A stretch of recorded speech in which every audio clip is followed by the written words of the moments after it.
Hi, have you ever watched Gruen and thought, this is great, but what if it was worse? Well, welcome to Hungry Talks, the show where we ask the biggest questions in advertising. This year we're doing things a bit differently. So each week we're picking one big question and then we're finding people smarter than us to answer it. Today's question is one that you can't escape. Are we teaching AI to replace us or make us better?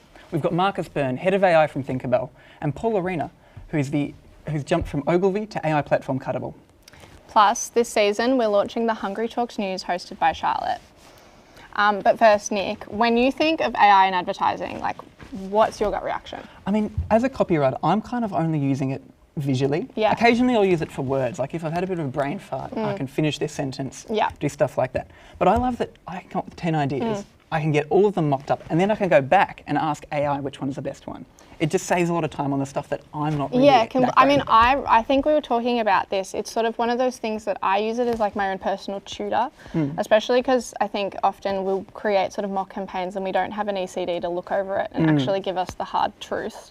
And so I sort of train my little AI models to try and be as nasty and brutal to me as possible. And that's sort of how I like to actually get decent, well, I hope it's giving me decent feedback, but it's better than nothing. And you're never restricted by reality, right? If I want a pink sky, I can just get a pink sky. If I want like a flying dolphin, I think for advertising students in particular, I mean, even for art direction, just being able to really, really quickly scamp something up and more of a complex idea as well to a point where it can sort of get across something complicated, I think is really, really invaluable. And it puts an emphasis on ideas, doesn't it? Because while technical ability is fantastic, being able to have the ideas to actually come up with stuff is going to be really where the money's at, where completely. Because if people are going to be looking at so much AI content, the stuff that's really interesting and different and unique and creative is going to be the stuff that's standing out. But I do think we're sort of rambling a bit at this point.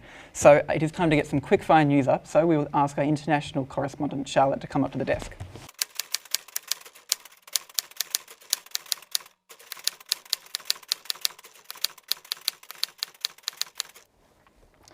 Do you stay awake all night, hungry for the advertising news? Well, I'm Charlotte, Hungry Talks international correspondent, and Representative Ginger. And while I can't fix your sleep schedule, I can give you the headlines happening in our industry now. This is Hungry News. IPG and Omnicom have merged in a $13 billion USD deal. That's right, I just said a big number. They are currently undergoing approval globally and have received approval in Australia and New Zealand. Vogue just featured guest ads that appeared with only AI-generated models who were all white. That's right, all white. Your job has now been taken by AI-generated models. Being human is no longer good enough. When questioned on why all of their models were white, they had and claimed that we've posted AI images of women with different skin tones before, but people do not respond to them. We don't get any traction or likes. So guys, it's okay to be racist, yeah? As long as everyone else is racist first, and it's totally not wrong. Speaking of whitewashing, Sydney Sweeney has just been featured in the new American Eagle ad. The ad has Sydney talk about her genes and has some, interesting connotations.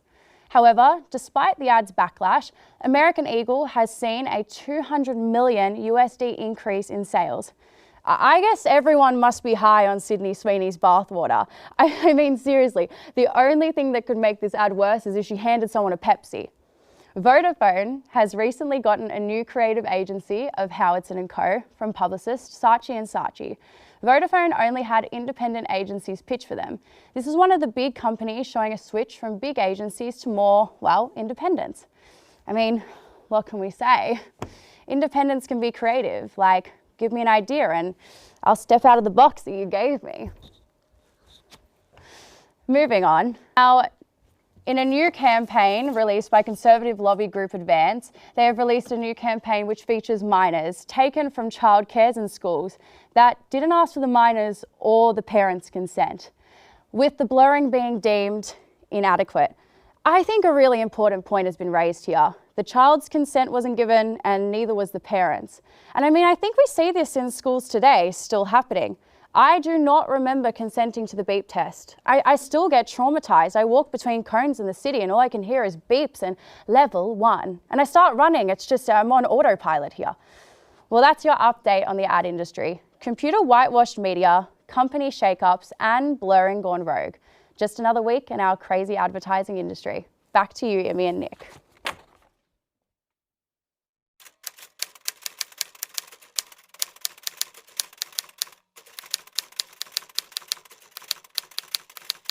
Thanks, Charlotte. Now we have a few ads to chat about that are clearly trying to get our attention. So have a look at this new DD campaign. Hey guys, should we have one of our massive Big Macs out? How you going?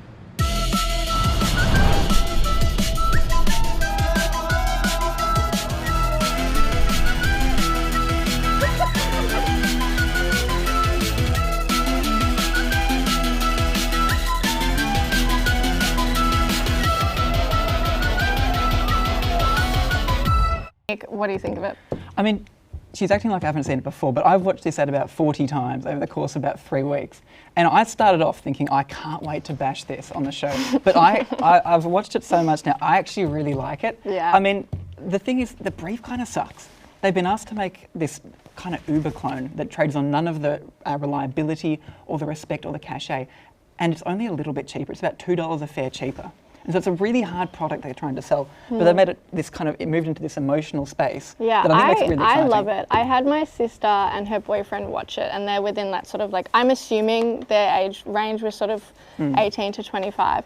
And I had my sister and him watch it, and they absolutely loved it. I mean, I think it sort of really caters towards a very particular audience, a particular young audience who really are sort of, especially catered to that Melbourne sort of personality type, of just sort of having a bit of fun. I mean, I love an absurdist campaign. I think absurdist ads are sort of my personal preference. And even though I can sort of acknowledge it's very silly and nothing really makes sense, I like that that's the point of it. But they do get in the point though that a $2 fare once you're going, or if you're only using it to go home, isn't actually that much of a difference. But if you're using it to go to multiple spots, which is what happens in the ad, they go from one barn to another, then that $2 fare actually adds up and it makes it gives you a genuine reason to switch. Totally. And then I suppose like the other sort of side of it is they've released this sort of rave activation style thing, which is the DD kick-ons, with I think Ned Bennett being the sort of leading DJ kicking that off. And I think it was a laundromat. Yeah. And personally, I am within the target audience of that, and I think it's really fun. Like, would I be queuing up at a laundromat for a DD activation? Maybe not.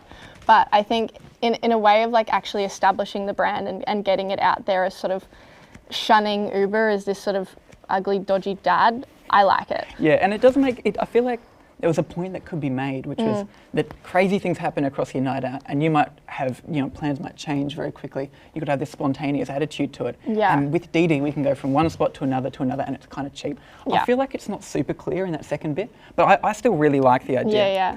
But moving on, now a Gen Z-focused healthcare company is describing itself as the pioneer of punk healthcare.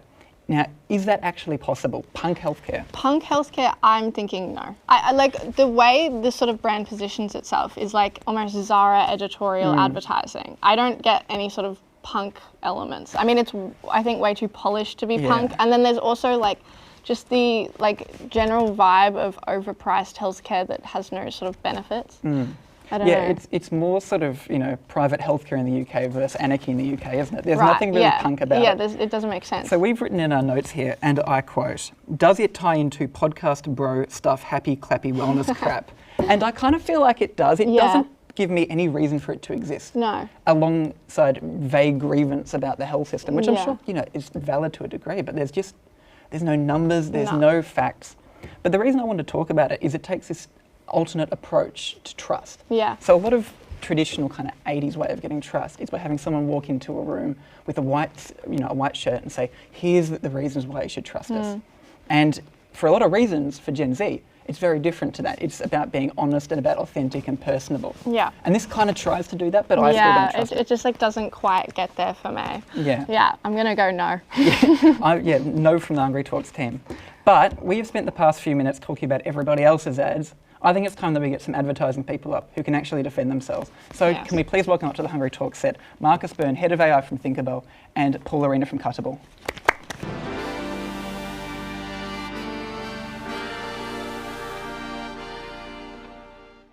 For coming on, guys. So, Paul, we're starting with you. All the talk seems to be about creative roles getting replaced, but we never really hear about its implications on strategy. Where do you sort of see AI fitting into strategy work? Yeah, I mean, I was a proponent of using AI tools sort of long before I joined an AI company and started creating something that would, potentially replace me. I think everything is much more scalable now and faster.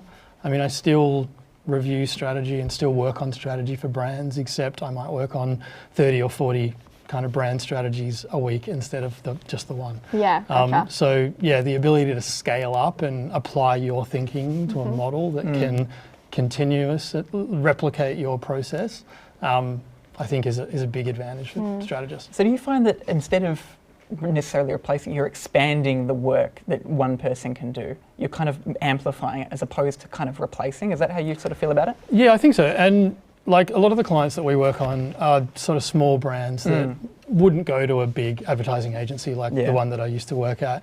And they, they've not had any kind of brand strategy before. So it allows me to, take that and give it to a lot more businesses and allow a lot more businesses to have a positioning statement and a key target audience and the kinds of tactics that wouldn't normally be afforded to them. Yeah, well, Marcus, on that note, how do you find that Thinkerbell has been using AI? Thinkerbell's been brilliant. We're a very innovative company, and we have a lot of tools that we use on a daily basis, and part of the thing is about play and about curiosity. So part of Thinkerbell's philosophy is basically getting out of your comfort zone, being curious about the world. Yeah. And AI is perfect for that, because at the end of the day, it gives everybody an opportunity to play. And levels the playing field. We've gone from the 1950s of storytelling. It was a very linear process, from script, to brief script to storyboards, back and forth animatics. Now creatives can have a look at a director's treatment really quickly, or iterate from there and go back. So it's more of a fluid process. And I think that's given people more, it's empowering creatives. Yeah, exactly. So Paul, because Cuttable positioned itself as a bit of a sort of anti-agency, and obviously you came from Oglivy. So what can a startup like Cuttable do that a big agency like Oglivy can't? Like, what is that? How do you feel that spot? What's the? Yeah, I think not to rubbish big agencies. I mean, I've worked with them for a long time, but I think just the ability to be nimble. I think coming from big agency land to small tech startup, the thing that I noticed the most was just how quickly someone has an idea and how quickly that idea becomes a feature in the platform and is then being tested and is then being shipped live. I don't know, a lot of the creative agencies I worked for sort of pride themselves on being disruptors and innovators, but still have so many layers of, authority and approval to go through before doing anything sort of truly different or truly new. So, well, because there's a lot of mergers that are going on at the moment, and a big reason for that, or so we've heard, is that bigger agencies are able to invest more into AI and get a greater return from that. But you're clearly disagreeing with that. So can I come to you, Marcus, about that? How do you feel about the difference between big agencies and small agencies when it comes to sort of AI investment and how you're using it? Yeah, 100%. I think bigger agencies that have a lot more layers, as Paul's saying, things will move slowly, basically, slower. Thinkerbell move very fast. We'll have a brief or proactive idea on a Wednesday, and it'll be on a billboard on a Friday or Thursday night. Like, we're very, very, very reactive. But I think the interesting part about this technology is not about automating the past, because that's what we're doing. At the moment, we're kind of going, let's automate all the copywriting and all the visuals, and let's get all the videos.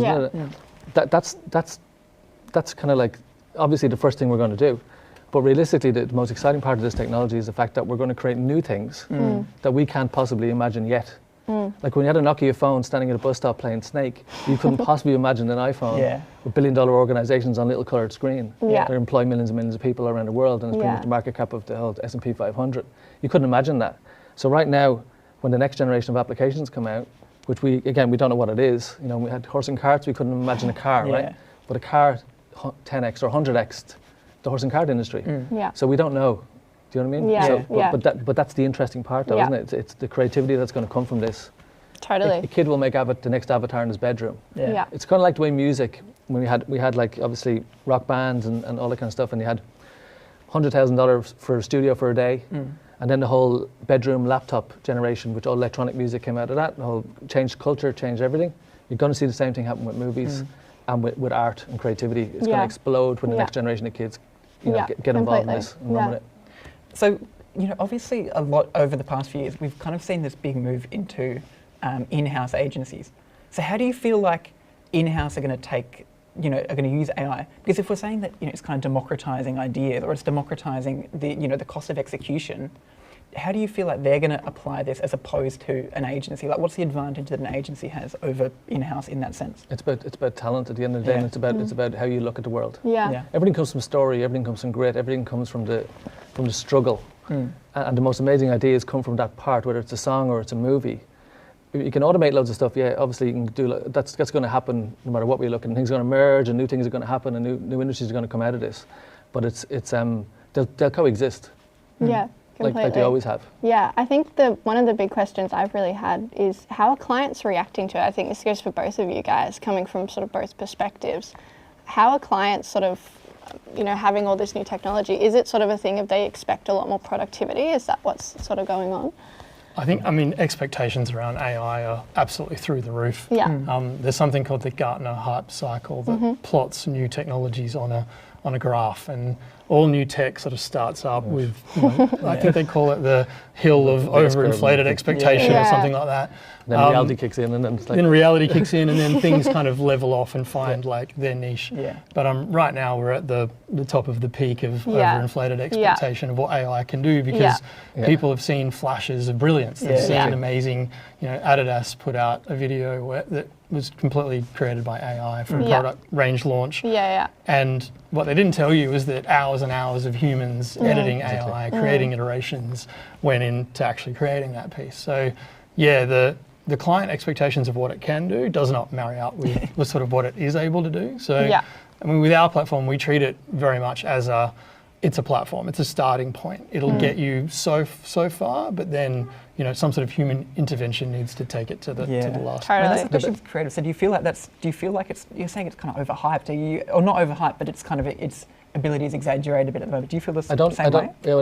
What I take from that is, it's the expectation is there because, again, you see some ad for something and you hear it's AI generated, but you actually look under the hood of that. Yeah. It's a video editor with 20 years experience, you've got amazing copywriters, amazing art directors, and that's what brings it. So it's the human is always going to be driving this sort of stuff. AI is a part of that process. It's kind of like saying, here's 4 chords on the guitar, you go play that, right? You give 4 chords to 100 different people. They're going to have different songs because it's going to come from a different part of life. Yeah. You're not going to remember the chords, but you're going to remember the song because it comes from that human. So it's like paintings don't paint themselves. It comes from a human and from the storytelling part, and they're always going to be at the center. Yeah, completely. Now, I've got time for one last question, but can I ask, since you're both from a strategy background and a creative background, as opposed to an AI technical background, how do you feel that influences the prompting that you do and the work that you ask it to go after? Well, the way I look at it is I've always been curious. So personally, I've always played around with different technologies. Been an early adopter of a lot of technologies. So being curious and jumping into it and willing to put the 10,000 hours into it or learning it is the key to this sort of stuff. And jumping in early and understanding it and having the time to do that. And I spend sometimes weekends trying to learn a particular feature because I want to tell a particular story. So for me, it's about being curious and spending the time in there. It doesn't matter if you're technical or not. You still have AI to help you with that, with ChatGPT to figure stuff out as well. So it kind of works both ways. Yeah, totally. Yeah, I think for me, it's so much of strategy is about applying the scientific method, about having a hypothesis or a hunch about people or about behavior, about something, and testing it. And AI is the same way. It's just trial and error and testing and revision and learning, and the way that you thought it might work is not always the way that it ends up working. Yeah, totally. Well, now, just to add to that, that's brilliant. That's brilliant what you said there, because when we're looking for something very specific or trying to get something very specific out of, say, video generation, 5 seconds or 10 seconds or whatever it is, you'll probably get rid of 99% of that stuff. Yeah. Would you agree? You know what I mean? It's like it's the 1% that you might get right. If you put that into a 30-second, you've got to edit it all up. Yeah. That's a lot of time. Introduce another stakeholder, double it. Introduce a client. Again, humans are driving this and making the decisions which ones are good and which ones aren't, and which ones go to the cutting floor. If we go back to our original question of you know, is it going to replace us or is it going to kind of augment us? Is it going to help us a lot? Is the answer simply that it's going to just change it? It's just going to help us. Yeah. I personally think, you know, from a healthcare and education, it's going to be amazing. And I think we're going to see an explosion of creativity. As I said, the 15-year-old who makes Avatar in his bedroom with all this technology, it just hasn't happened yet. But we're 100%. It's an enabler of telling stories. Yeah, I think you said it. It's going to change us. Yeah. It's going to make us able to do things that we couldn't do before, faster, harder, more technical, more complicated things. And yeah, I think there'll be different kinds of roles. And advertising will look very different, and the agency will look very different in terms of the structure of it. They're not going to go away. The creativity and the value that creativity brings is always going to be highly prized. Yeah, 100%. Now we're out of time, so thank you so much both for coming on. Now for RMIT students, this week's quick brief asks you to come up with an ad that only a human could make. So give that a crack. I think it's supposed to pop up now, but unfortunately for us, we've used up all of our good jokes, and he's also taken my part, so now I'm reading his. But if you're up for it, we'd love to see you here next week, and we've got sort of advertising for children coming up later, and then we've also got, what's it called, Why Does Advertising Suck coming up too. Thank you very much, and good night. Stole my fucking part. I stole your part. Cool, thank you so much. Thank you. He stole my part and threw me, bastard.